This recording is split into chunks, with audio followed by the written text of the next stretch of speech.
I'm Didi Brilliant. I'm gonna show you how beautiful Indonesia is. Zamrud Khatulistiwa.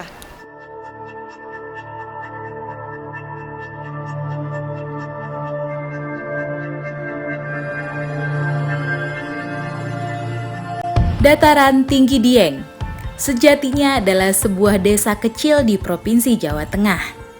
Secara administratif, desa ini terbagi menjadi Dieng Kulon dan Dieng Wetan. Dieng Kulon masuk dalam wilayah Kecamatan Batur, Kabupaten Banjarnegara. Sementara Dieng Wetan merupakan bagian dari Kabupaten Wonosobo dan masuk dalam Kecamatan Kejajar. Terlepas dari urusan administrasi pemerintahan, Dataran Tinggi Dieng menampilkan pesona alam yang sangat menawan. Terletak di ketinggian 2093 sampai 2565 meter di atas permukaan laut, membuat suhu di kawasan Dieng sangat berbeda dengan daerah lain di Indonesia. Pada siang hari, suhu udara Dieng berkisar antara 14 sampai 20 derajat Celcius dan pada malam hari sekitar 4 sampai 10 derajat Celcius. Pada waktu tertentu, saat musim kemarau di sekitar bulan Juli dan Agustus, suhu terendah bisa mencapai 0 derajat dan memunculkan embun beku yang oleh penduduk setempat disebut bun upas atau embun racun, karena menyebabkan kerusakan pada tanaman pertanian. Fenomena 0 derajat Celcius ini hanya bisa kita temukan di Dataran Tinggi Dieng.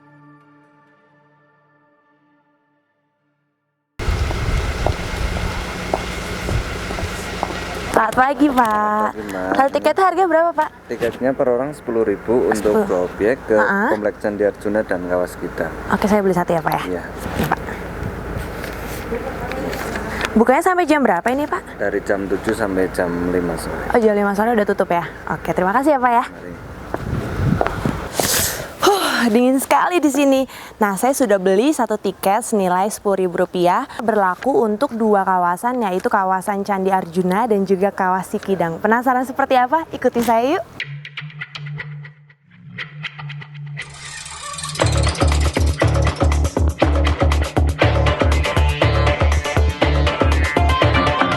Nama Dieng sendiri berasal dari bahasa Kawi yakni di, yang berarti tempat atau gunung, dan hyang, yang bermakna dewa atau dewi.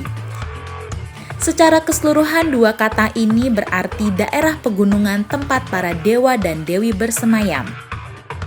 Teori lain menyatakan, nama Dieng berasal dari bahasa Sunda kuno, di hyang, yang berarti kayangan atau surga. Hal ini menjadi mungkin terjadi karena diperkirakan pada masa pra-Medang atau sebelum Kerajaan Medang, sekitar abad ke-7 Masehi, kawasan Dieng berada dalam pengaruh politik Kerajaan Galuh yang berpusat di sekitar Ciamis, Jawa Barat.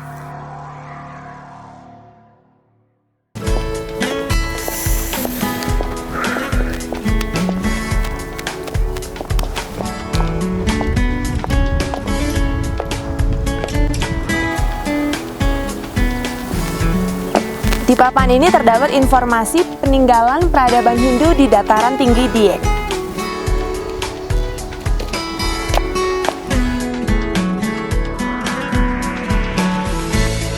Pesona keindahan alam Dataran Tinggi Dieng semakin menawan dengan peninggalan budaya dan peradaban masa lalu, berupa candi-candi yang terdapat di Kompleks Candi Arjuna.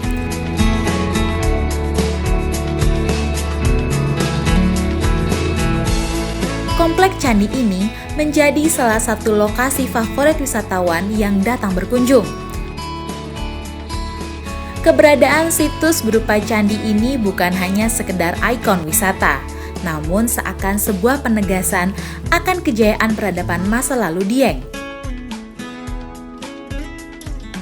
Berdasarkan catatan sejarah yang ditemukan, candi-candi di Dataran Tinggi Dieng diyakini sebagai candi tertua yang ada di Pulau Jawa. Dibangun pada awal abad ke-8, Candi-candi Dieng bercorak Hindu dengan arsitektur yang unik dan banyak dipengaruhi kebudayaan India.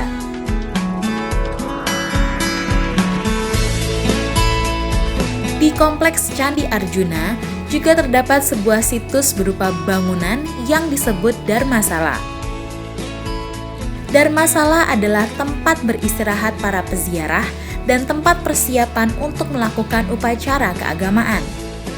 Dahulunya merupakan bangunan panggung yang terbuat dari kayu, namun saat ini hanya tinggal umpak dan fondasinya saja.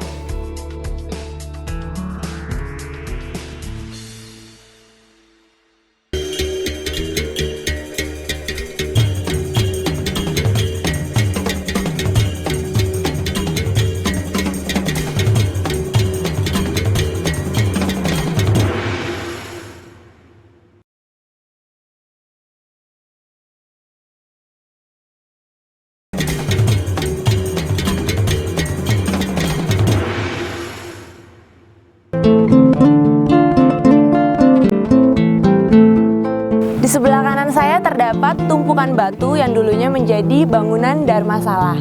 Dharmasala ini dulu dijadikan tempat untuk singgah sementara para peziarah yang ingin melakukan ritual di kompleks candi.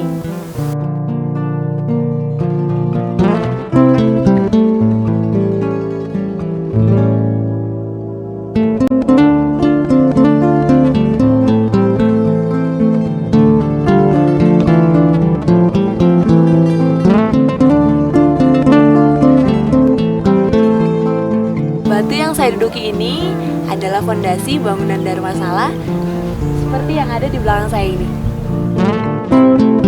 Di bagian utara Dharmasala terdapat dua sumur yang dahulunya dipergunakan para peziarah.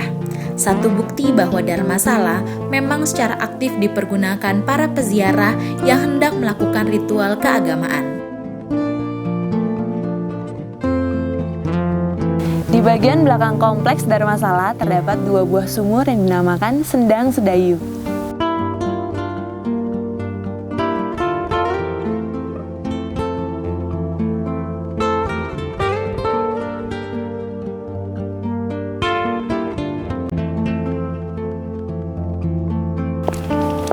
Halo Bapak, Pak Muson ya? Iya. Saya Didi Pak, apa kabar Pak? Pak Muson, kalau boleh tahu ini candi ditemukan kapan ya Pak ya?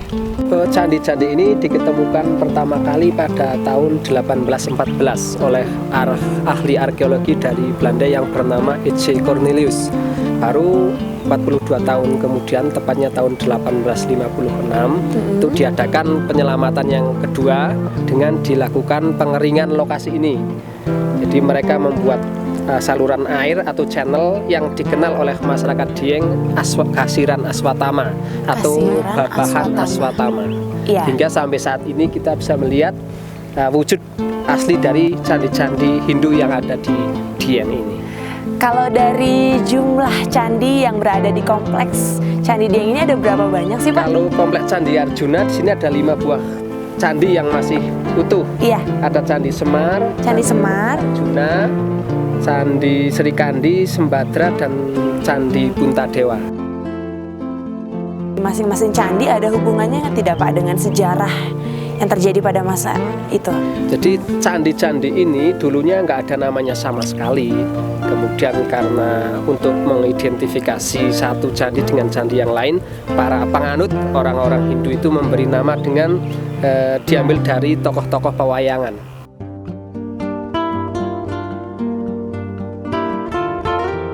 Kompleks Candi Arjuna telah beberapa kali direnovasi dan saat ini tertata dengan rapi dan bersih. Dikelilingi pohon pinus, layaknya sebuah taman nan indah dan terletak di antara ladang-ladang penduduk setempat yang sebagian besar ditanami kentang dan membuat kompleks candi ini terlihat unik. Selain 5 candi yang terletak di dalam kompleks Candi Arjuna, pengunjung juga disuguhi keindahan panorama alam yang menakjubkan, seperti menegaskan pesona Dieng yang unik dan tiada duanya. Yang paling spesial dari kompleks Candi Arjuna tentunya Silver Sunrise. Ya, Fenomena alam yang dapat disaksikan sekitar pukul 6 pagi ini banyak dinanti wisatawan yang datang berkunjung ke dataran tinggi Dieng. Bisa antar saya Pak keliling-keliling? Boleh foto-foto Pak? Boleh, silakan. Oke.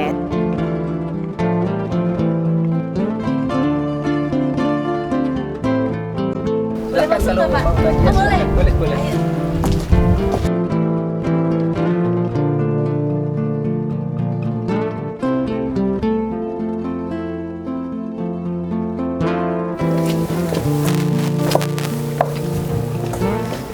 Pak Mukson, ini candi dibangun pada masa kerajaan siapa ya Pak? Kerajaan Mataram kuno. Mataram kuno, iya. Berkuasa pada saat itu adalah Rakai Kayuwangi yang bergelar Sri Maharaja Rakai Kayuwangi Dyah Lokapala. Jadi sekitar abad ke-8. Kita ke tempat lain nih Pak, yuk.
Sejarah peradaban Dieng sejak kapan Pak? Jadi peradaban Dieng itu dimulai awal abad ke-8 oleh Kerajaan Mataram kuno. Iya. Kemudian berlanjut Majapahit, kemudian berakhir di Mataram Islam. Jadi ada 3 peradaban.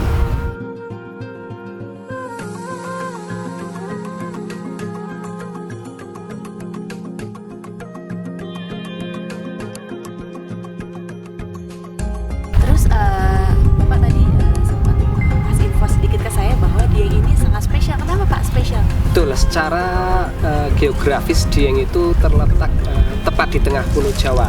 Jadi titik tengahnya itu 500 km dari Selat Bali, 500 km dari ujung kulon. Ya. Jadi Dieng itu didesain oleh para pendahulu kita ini menjadi tempat yang sangat spesial. Kalau sekarang aksesnya sendiri itu bisa tempuh dari mana Pak? Kalau Dieng bisa ditempuh dari 3 arah. Ya. Dari Kabupaten Banjarnegara lewat barat, Ya. kemudian kalau lewat timur lewat dari Kabupaten Wonosobo, dan kalau dari utara dari Kabupaten Pekalongan itu bisa masuk langsung ke dataran tinggi Dieng. Jadi untuk seluruh pengunjung sekarang aksesnya lebih mudah, Lebih mudah lagi karena ada 3 jalur ada 3 ya Pak jalur ya? utama ya untuk memasuki dataran tinggi Dieng. Oke Pak, terima kasih atas informasinya Ya, Bapak. sama-sama. Terima kasih atas kunjungannya ke dataran tinggi. Iya, sekarang saya mau ke Kawah Sikidang Pak. Oke, silakan.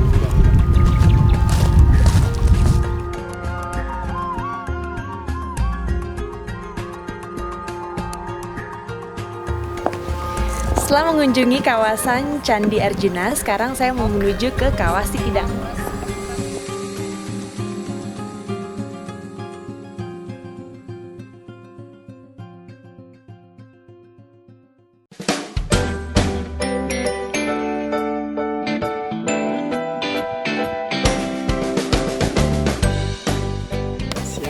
Selamat siang Pak. Ya, terima kasih Pak.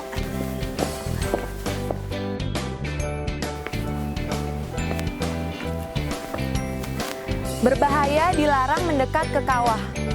Dangerous, keep out of the crater. Dataran tinggi Dieng adalah kawasan yang masih aktif secara geologi. Daerah ini banyak memiliki sumber energi hidrotermal dan aktivitas vulkanik yang khas. seperti fumarola atau kawah uap, kolam lumpur, sumber air panas, lapangan uap, gas dan material vulkanik lainnya. Dari puluhan kawah yang ada di Dieng, Sikidang merupakan kawah yang banyak dikunjungi karena lokasi kawah yang mudah dijangkau. Kawah ini juga dikenal karena kolam lumpurnya selalu berpindah-pindah. Dari karakter kawah inilah namanya berasal. Diberi nama Kawah Sikidang karena kawahnya berpindah-pindah dari satu tempat ke tempat yang lain, seolah-olah seperti kijang yang melompat-lompat. Dimulai dari sebelah sini ke sebelah sana, dan yang terakhir berada di ujung sana.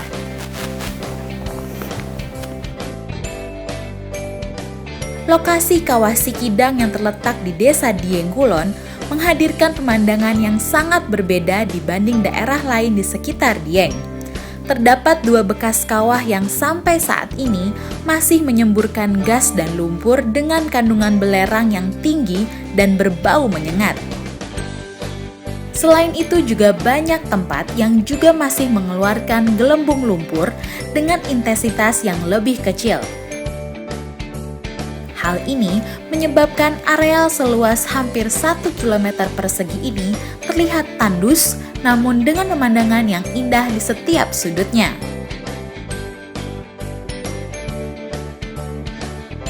Setelah berpindah-pindah tempat, disinilah terletak Kawah Sikidang yang terbesar dibandingkan dengan 2 kawah sebelumnya.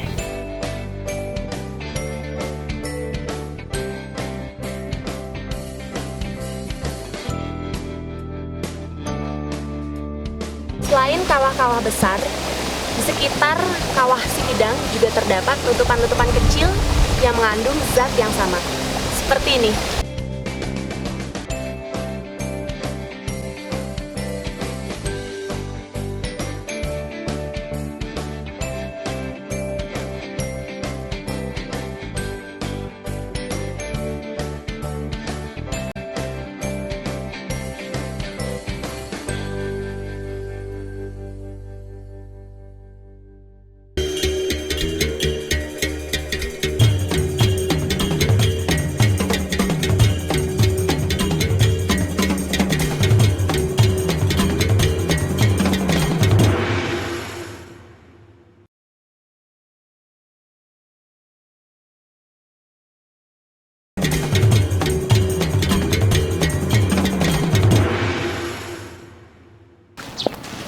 Di Museum Kailasa Dieng ini menyimpan catatan sejarah peradaban Dieng melalui koleksi arca dan juga benda-benda lainnya.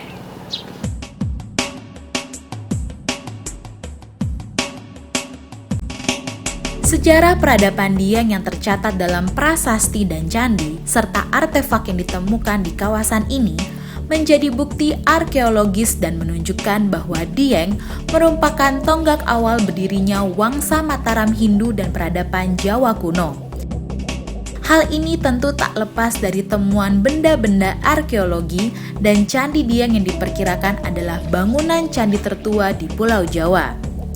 Sebagian dari peninggalan masa lalu itu masih dapat kita lihat di Museum Kailasa Dieng.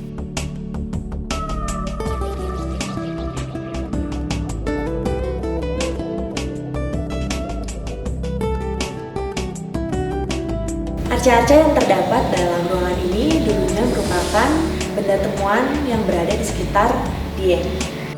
Museum kecil yang tertata dengan rapi ini ternyata menyimpan peradaban besar dan sejarah tinggi peradaban Dieng yang mengagumkan.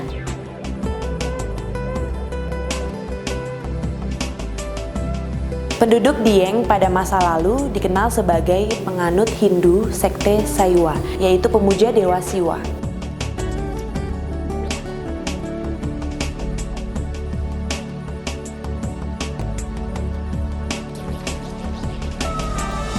Museum ini menyimpan berbagai prasasti dan artefak yang memberikan informasi tentang geologi, flora, fauna, sosial, dan budaya masyarakat Dieng. Keberadaan Museum Kailasa semakin menarik dengan teater kecil yang memutar film tentang arkeologi Dieng.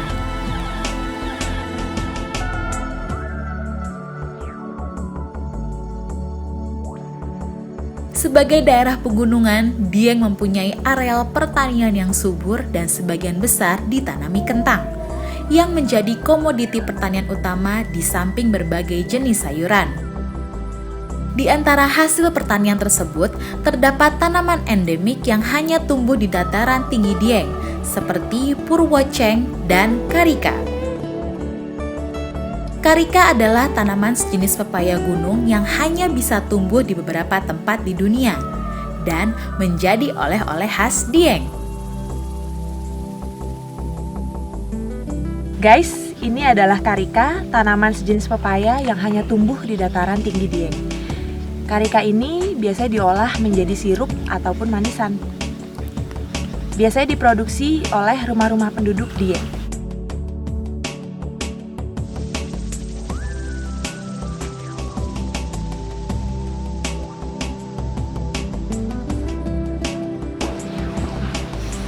Halo Bapak, Saroji. Tadi saya baru saja berkunjung ke perkebunan karika. Kalau benar buah-buah di karika ini hanya tumbuh di dataran tinggi, Ya, Pak? betul. Di dataran tinggi. Oh, seperti itu. Terus saya boleh tahu nggak, Pak, ini proses pembuatan menjadi sirup dan juga manisan, Pak? Bersih, ini diiris, potong, Iya. langsung dicuci bersih, dimasukkan ke botol, Ya. langsung direbus. Selain prosesnya sangat alami, ternyata air yang digunakan air pilihan dan juga botolnya disterilkan. Makanya bisa awet sampai 1,5 tahun. Pak, terima kasih banyak ya Pak Sama-sama. atas waktunya. Terima kasih. Ya.